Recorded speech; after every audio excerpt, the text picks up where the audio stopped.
This is Raymond with Vaping 360, hanging out with Doug from SFATA. A lot has been going on with California with anti-vaping legislation. Doug's here to clarify and to give you more details on what's really happening. So Doug, give the people out there an overview of what just happened in California. What just happened was California is trying to establish control over the industry with an eventuality of being able to get their share of the pie, okay, to be able to tax us.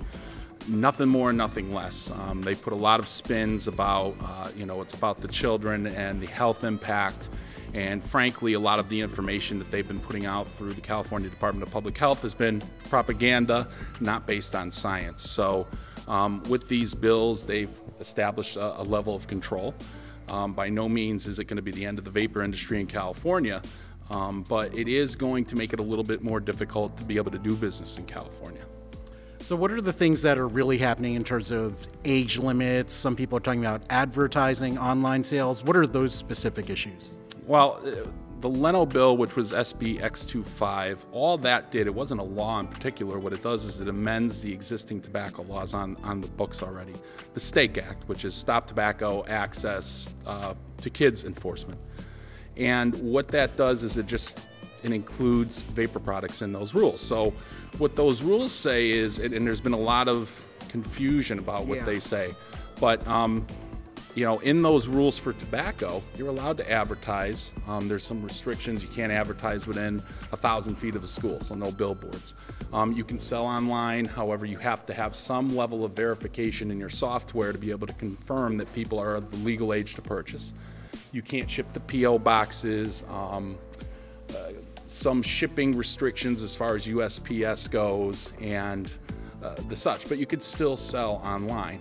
There's questions as to whether companies that operate outside the state are going to have to get some level of licensing to be able to sell into the state. We don't know that yet. Essentially, the age increase from 18 to 21, I think, is the major component of this.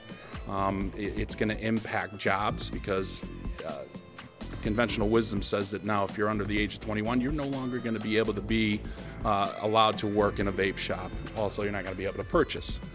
So that's going to probably have the biggest impact. It's going to take business away from stores that, some stores rely on that 18 to 21 demographic for a good percentage of their business. So it's going to impact sales to stores, and it's going to have broad effects. So the sense I'm getting is it's definitely not good, but it's not as bad as some people have been making it out to be. It's not good by any stretch, right, but it isn't as bad as people are making it out to be. The industry isn't going anywhere. I mean, we generate too much revenue for them to be able to get rid of us. And because the state's so dependent on tobacco tax revenues, what they're trying to do is establish a tax system for vapor products to make up for the difference in the market share that we're taking from tobacco right now. I mean, cigarette use in California is decreasing rapidly, and every cigarette that somebody dies out and doesn't pick back up, the state loses a little more money. So, not unexpected what's happening. We've been fighting it for the better part of 3 years, and I think that the bills that were passed, while they're troublesome and overreaching, they're not as bad as they could be. A lot of vapors online, a lot of California vapors have been blaming big tobacco for these bills, and the sense that I get is it's really more of the pharmaceutical companies. Can you speak on that at all? I think there's a little bit of everything in there. I could tell you for the age bill, tobacco vigorously fought that. I mean, they dumped hundreds of thousands of dollars into the fight. The rest of it, I think that to a large degree, they just kind of stayed on the sidelines and let it play out the way it was going to play out, though for the most part, they've been fighting these bills alongside of us. Right. Okay. Pharma, different story. I mean, pharma is a major, they talk about all the time how tobacco is a major donor to a lot of different campaigns, especially on the Republican side. What they don't tell you is pharma is a major contributor to both sides of the aisle. And, pharma probably has just as much a stake as tobacco because they're losing a lot of market share on their Nicorette and their nicotine replacement technologies to vapor, which they don't have any stake in the game. And frankly, you know, we talk about how deep the pockets of tobacco are. Pharma's pockets are way deeper than tobacco, and nobody talks about that. So, and then you've got personal political agendas. So, you know, you've got a mix of some severe liberalism and,